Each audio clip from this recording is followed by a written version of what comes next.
In the event of a future dispute between you and a customer, what protection have you got? That's where your terms and conditions come in.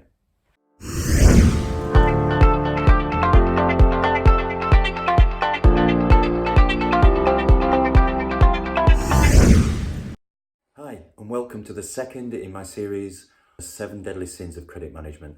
Today we're going to look at the second deadly sin.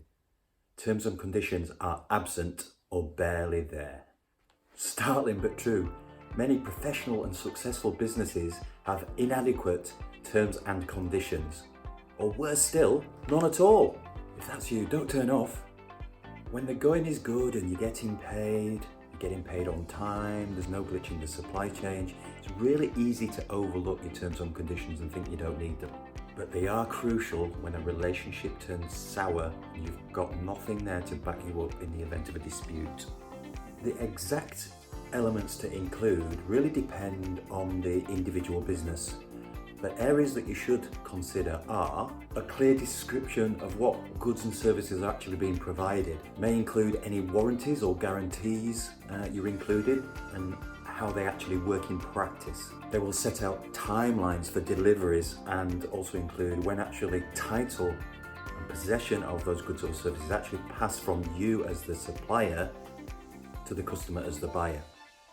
They will include payment terms, when payment is expected, how it must be paid, what happens in the event of the invoice paid late, any penalties that you may want to apply as a result of late payment.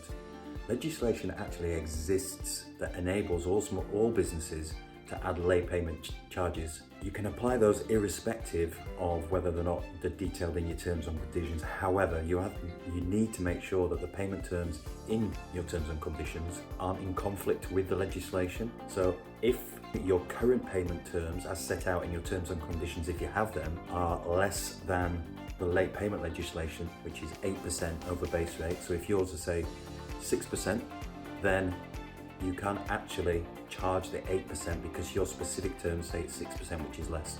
So that's something to watch out for. So you've got your T's and C's. They cover everything you can possibly think of, any worst case scenario event happening.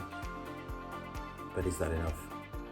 You should have basic terms and conditions in place as an essential part of your account opening process when you're taking on board a new customer on credit.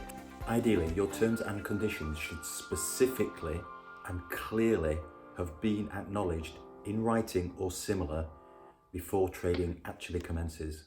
All too often we see small and medium-sized businesses risking their entire stability for the sake of investing £500 to £1,000 with a solicitor to ensure watertight terms and conditions. It's all too easy in the process of setting up a new business to ignore or neglect things such as your terms and conditions.